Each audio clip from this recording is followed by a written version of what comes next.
습관이 만들어질 때는 눈에 안 보이는 실과 같지만 행동을 반복할 때마다 그 실은 조금씩 굵어진다. 미국 기업인 오리슨 스웨트 마든의 말입니다. 앤서니 라빈스는 내 안에 잠든 거인을 깨워라 해서 습관을 바꾸는 유용한 방법을 몇 가지 알려주었습니다. 첫째, 자신이 원하는 것과 그것을 가로막는 장애물을 알아낼 것. 변화의 첫 단계는 무엇을 원하는지 아는 겁니다. 한번 적어보죠. 구체적일수록 좋습니다.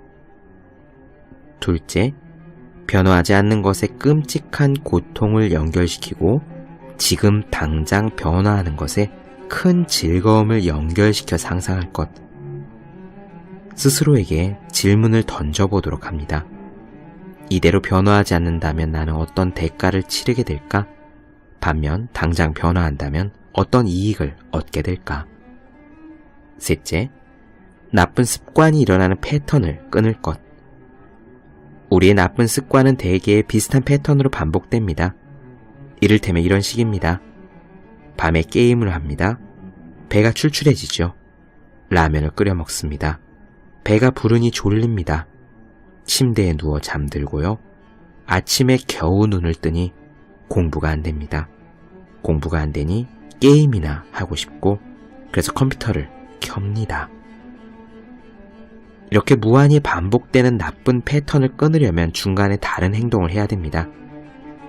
라면이 먹고 싶을 때 꿀물을 한 사발 마시든지 게임이 하고 싶을 때 달리기를 하든지 같은 것 말입니다. 넷째, 대안을 찾을 것. 무작정 담배를 끊은 사람보다 담배를 대신할 취미를 찾은 사람이 금연 성공 확률이 높다는 연구 결과가 있습니다. 나쁜 습관을 대신할 대안을 찾아봅시다. 새로운 대안에 집중하면 과거의 습관을 좀 더 쉽게 지울 수 있습니다. 365 공비타민, 당신 안에 잠든 거인을 깨우는 법의 한 대목으로 시작합니다.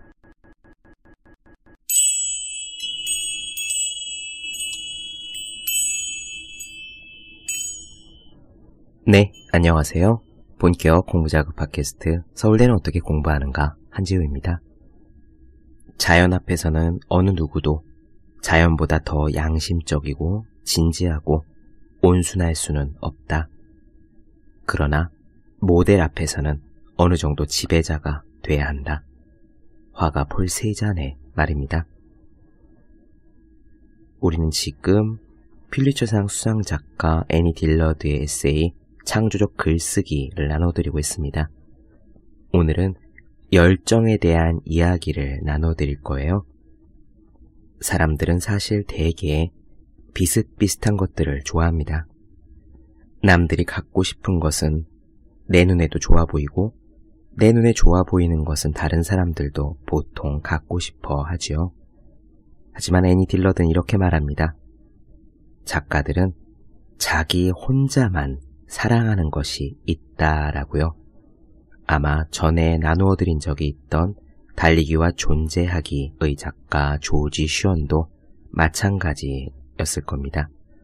거기서 조지 슈언은 이렇게 말한 적이 있잖아요.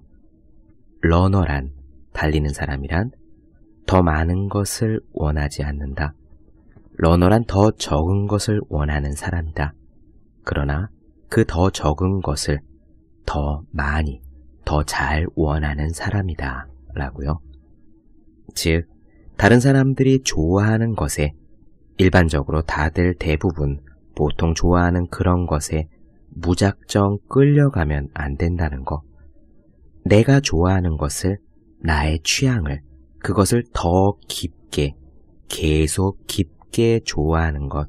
그것이 바로 러너라고 조지 슈언은 이야기했고 아마 여기서 애니 딜러드가 말하는 작가도 그런 사람일 겁니다. 자신만의 세계가 있고 자신이 사랑하는 것이 뚜렷하게 있고 그것을 일러 자신의 취향이라고 말할 수 있고 그래서 그것들을 더 구체적으로 말할 수 있는 사람이 작가이자 러너일 거고요. 더 많이 존재하는 사람이 될 겁니다. 문화심리학자였던가요? 김정훈 교수님은 이런 식으로 이야기한 적이 있습니다. 사람은 좋아하는 것이 구체적이어야 한다라고 말이죠. 그렇게 말할 수 있어야 행복한 사람이다.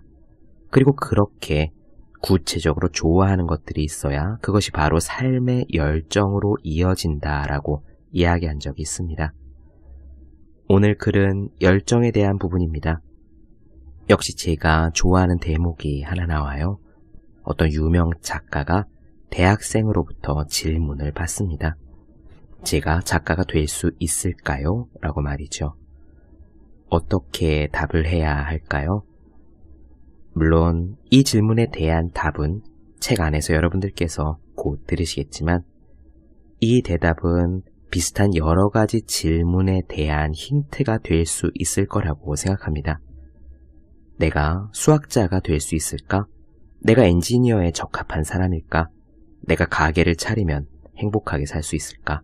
내가 정말 뛰어난 영업사원이 될 수 있을까? 내가 이런 직업을 가져도 될까요? 라는 질문에 대해서 애니 딜러드는 명쾌하게 답을 줍니다. 적어도 저한테는 그랬어요. 그리고 그 답이 어땠느냐라고 저한테 물으신다면 저는 이렇게 답하겠습니다. 정말 마음에 든다. 정말 그런 것 같다라고요. 어떤 내용일지 차차 들어보시죠. 오늘 내용 바로 시작하겠습니다.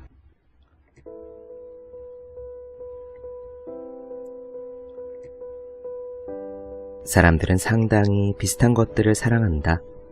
그러나 주제를 찾는 작가는 자신이 가장 좋아하는 것을 찾는 것이 아니라 자기 혼자만 사랑하는 것을 찾는다. 작가는 이상한 것에 심취한다. 영국 배우 프랭크 콜로이는 요요로 재주 부리는 것을 사랑했고 미국 시인 에밀리 디킨스는 햇살을 사랑했다. 미국 의사 겸 작가 리처드 셀저는 반짝이는 복막을 사랑했고 윌리엄 포크너는 여자아이가 배나무에 올라갔을 때 보이는 속옷에 흙이 묻은 가장자리를 사랑했다. 나는 양취류를 공부하는 학생들은 이런저런 이유로 감정이 흥분되는 자기만의 식물 리스트를 가지고 있기 마련이다 라고 써놓은 글을 읽은 기억이 있다. 글 쓰는 이가 관심을 쏟는 그런 특이한 생각에 대해 알려주는 글은 왜 없을까? 글 쓰는 이가 다른 어느 누구도 이해하지 못하는 무엇에 매료되는 것에 대해 알려주는 글은 왜 찾아볼 수 없을까? 그것은 글 쓰는 이마다 다르기 때문이다. 설명하기 힘든 이유 때문에 글 쓰는 이는 어떤 것을 흥미롭다고 생각한다. 그가 그 어떤 책에서도 그것에 대해 읽은 적이 없기 때문에 그것이 어떤 것인지 설명하기 어렵다. 바로 거기서 글 쓰는 이는 시작한다. 그는 그것의 목소리를, 자신의 놀라움을 부여하게 된다. 조각가 앤 트루트는 이렇게 말했다. 예술가로서 평생을 사는 것의 가장 힘든 부분은 자기 자신의 가장 사적인 감수성에 의거해서 꾸준히 작업하도록 자기 자신을 채찍질해야 하는 엄격한 자제력에 있다. 월든의 헨리 데이비드 소로우는 이 말을 다른 식으로 표현했다. 자신의 삶을 추구하라. 자신의 삶을 따라가라. 그리고 자신의 삶 주변을 빙빙 돌아라. 자신의 뼈에 대해 알아라. 그것을 갉아먹어라.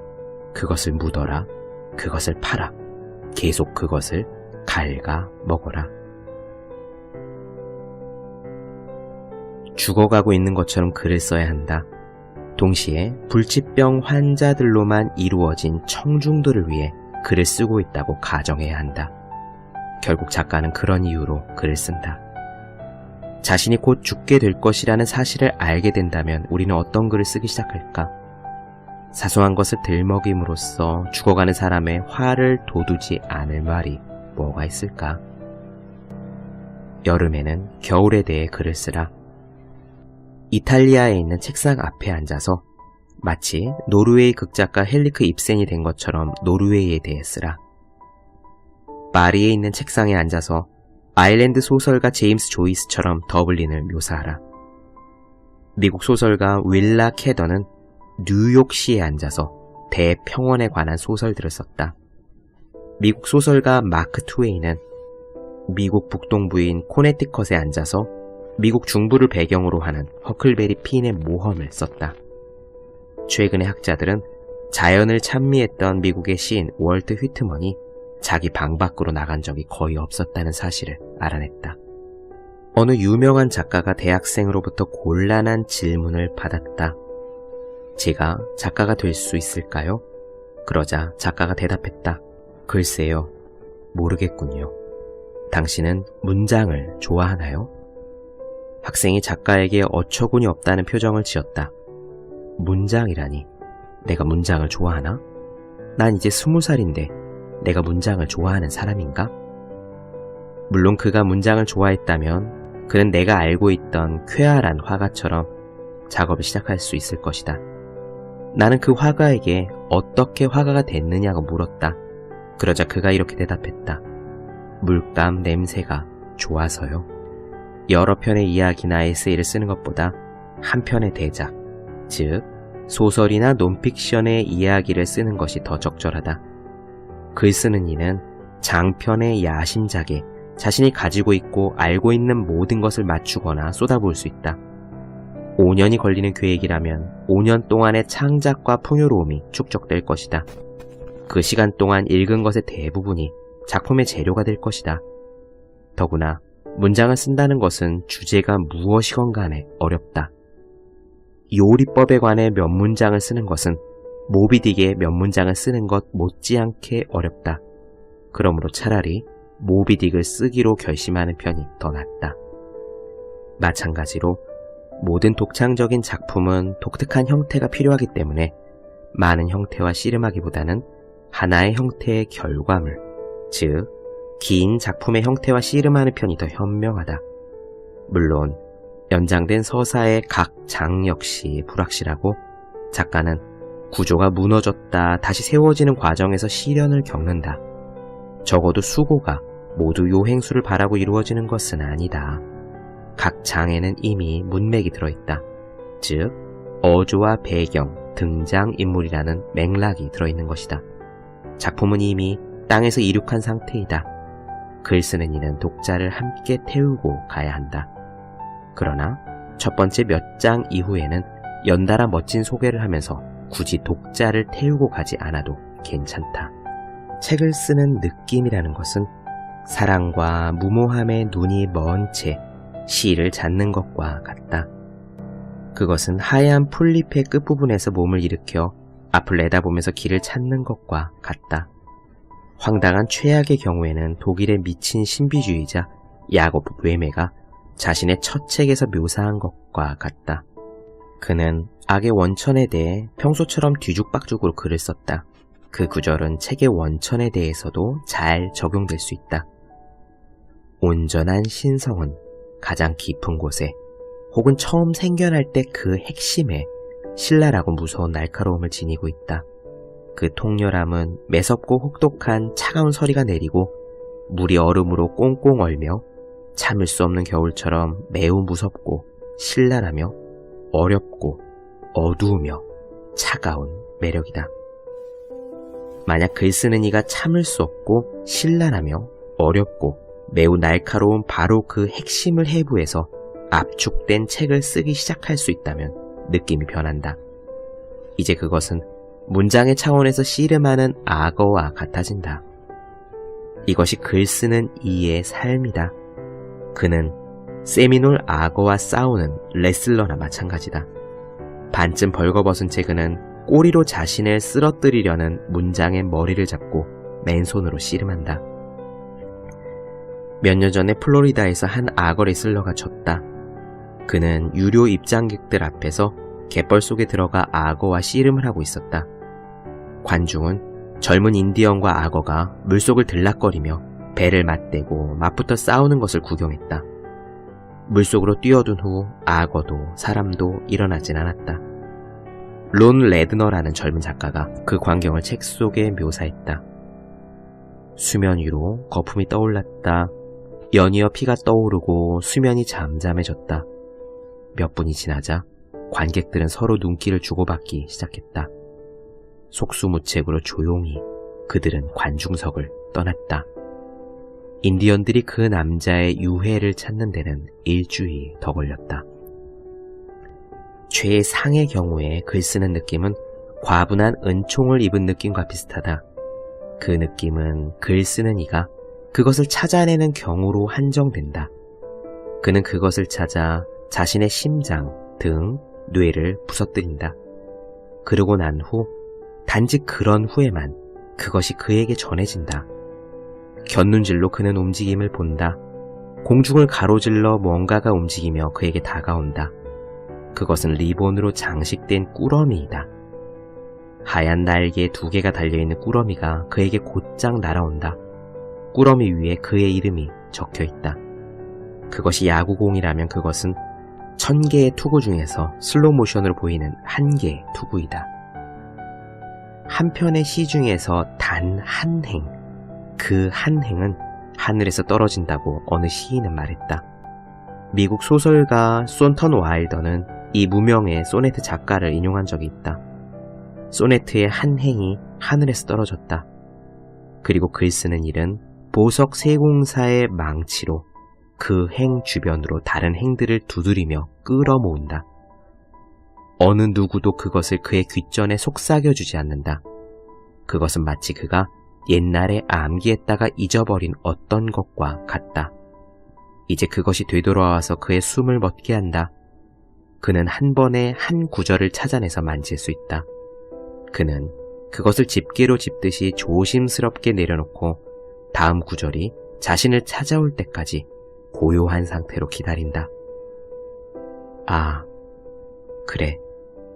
그러다가 이것이 나타나고 고맙게도 또 다른 것이, 또 저것이 나타난다. 아인슈타인은 새로운 아이디어의 탄생을 닭이 알을 낳는 것에 비유했다. 삐약삐약삐약. 그리고 갑자기 그것이 나타난다. 강하게 밀어붙여라. 모든 것을 열심히 가차없이 조사하라. 예술작품 속의 모든 대상을 조사하고 파헤쳐라. 마치 다 이해한 것처럼 그것을 내버려두고 그냥 지나가지 말라. 대신 그 자체의 특수성과 매력의 미스테리 속에서 대상을 볼 수 있을 때까지 그것을 따라가라. 자코메티의 드로잉과 그림은 자신이 느끼는 당혹감과 끈기를 보여준다. 자신의 당혹감을 인정하지 않았다면 그는 지속적인 생명력을 얻지 못했을 것이다. 20세기 드로잉의 대가인 미국 화가 리코 레브르는 이렇게 말했다. 대생 화가는 공격적이어야 한다. 지속적인 공격을 통해서만 생생한 이미지가 항복해서 그 비밀을 포기하고 가차없는 선에 바칠 것이다. 알고자 캐내고자 열심인 화가 말고 어느 누가 과연 생생한 이미지에 비밀이 감춰져 있다고 생각하겠는가? 화가는 자신의 힘과 생명을 기꺼이 바쳐서 그리고 무딘 도구들을 이용해 그 도구들의 희미한 흔적 말고는 다른 식으로 절대 묘사할 수 없는 비밀을 파헤치려 한다. 결코 눈을 떼거나 멀리 가버리는 법 없이 적에게 감탄하는 것처럼 결코 끝이 나지 않는 이 세계에 대하여 감탄하라. 글 쓰는 것에 대해 내가 알고 있는 것 중 하나는 다음과 같다. 매번, 즉시 그것을 모두 써버리고 뿜어내고 이용하고 없애버려라. 책의 나중 부분이나 다른 책을 위해 좋아 보이는 것을 남겨두지 말라. 나중에 더 좋은 곳을 위해 뭔가를 남겨두려는 충동은 그것을 지금 다 써먹으라는 신호다.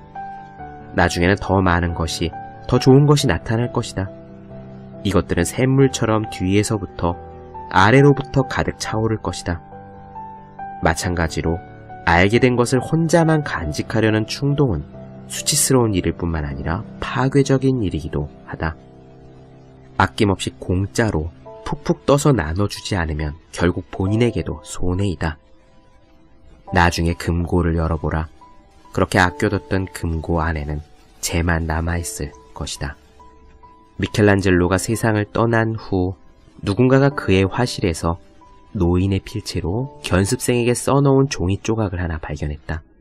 거기에는 그렇게 써 있었다.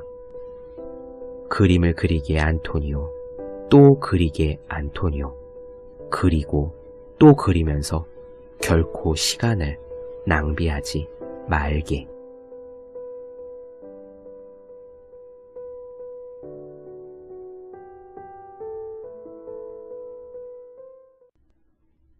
네, 본격 공부자극 팟캐스트 서울대는 어떻게 공부하는가? 오늘은 애니 딜러드의 창조적 글쓰기 중에서 열정에 대한 부분을 나눠드렸습니다. 더 많은 이야기가 궁금하신 분들, 질문사항 있으신 분들은 제 네이버 블로그 허생의 즐거운 편지, 다음 카카오 브런치, 한재우의 브런치, 혹은 인스타그램에서 해시태그 서울대는 어떻게 공부하는가를 검색해 주시면 되겠습니다. 또 매일매일 공부하시는 분들, 여러분 주변에 매일매일 공부하시는 그분들을 위해서요, 하루 한 페이지씩 읽고 공부할 의욕을 북돋는 책, 보기만 해도 공부하고 싶어지는 365 공부 비타민을 선물해 주시면 좋겠습니다. 오늘 여기까지 할게요. 저는 다음 시간에 뵙겠습니다. 여러분 모두 열심히 공부하십시오. 저도 열심히 하겠습니다.